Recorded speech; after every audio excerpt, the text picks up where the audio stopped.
America के विदेश मंत्री मार्को रूबियो आज यानी शनिवार को 4 दिवसीय भारत दौरे पर पहुंचे।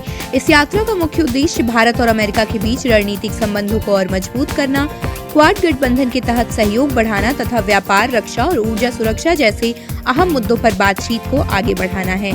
रूबियो का विमान सबसे पहले कोलकाता पहुंचा, जहां से उनके भारत दौरे की शुरुआत हुई। भारत में अमेरिकी राजदूत सर्गियो गोर ने उनका स्वागत किया। उन्होंने सोशल मीडिया प्लेटफॉर्म एक्स पर लिखा कि भारत अमेरिका साझेदारी को और मजबूत बनाने के लिए कई महत्वपूर्ण मुद्दों पर चर्चा की जाएगी। रूबियो नई दिल्ली में 26 मई को होने वाली क्वाड देशों के विदेश मंत्रियों की बैठक से पहले विदेश मंत्री एस जयशंकर के साथ द्विपक्षीय वार्ता करेंगे। इसके अलावा उनकी आज दोपहर 2 बजे प्रधानमंत्री नरेंद्र मोदी से भी मुलाकात तय है।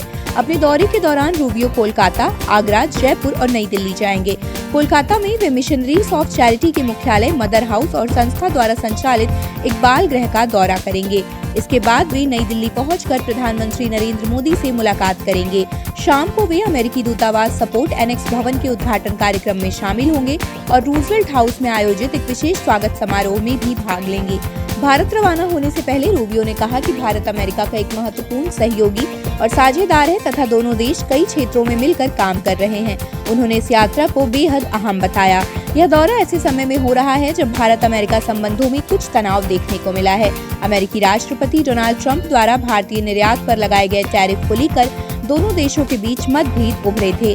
रूबियो की इस यात्रा में क्वाड साझेदारी, रक्षा सहयोग, ऊर्जा सुरक्षा, व्यापार और आधुनिक तकनीकों पर विशेष ध्यान रहेगा। क्वाड बैठक में भारत, अमेरिका, जापान और ऑस्ट्रेलिया के प्रतिनिधि शामिल होंगे, जहां हिंद प्रशांत क्षेत्र में सहयोग, रक्षा रणनीति, नई तकनीकों और सप्लाई चेन को मजबूत बनाने जैसे मुद्दों पर चर्चा होने की संभावना है। चीन के बढ़ते प्रभाव को लेकर भी बैठक में विचार विमर्श हो सकता है। ऊर्जा सुरक्षा भी इस दौरे का एक प्रमुख विषय माना जा रहा है। भारत फिलहाल रियायती दरों पर रूस से तेल खरीद रहा है, जबकि अमेरिका भारत को अधिक एलएनजी और कच्चे तेल का निर्यात बढ़ाने की कोशिश कर रहा है। खाड़ी क्षेत्र में बढ़ती अस्थिरता और वैश्विक ऊर्जा आपूर्ति को लेकर चिंताओं पर भी बातचीत हो सकती है। इसके अलावा व्यापार और निवेश से जुड़े मुद्दों पर भी चर्चा होने की उम्मीद है। टैरिफ विवाद और प्रतिबंधों को लेकर जारी मतभेदों के बीच दोनों देश सेमीकंडक्टर, बैटरी और महत्वपूर्ण खनिजों जैसे क्षेत्रों में सहयोग बढ़ाने के विकल्प तलाश सकते हैं। आप देख रहे हैं सौगंध टीवी, सौगंध वतन की।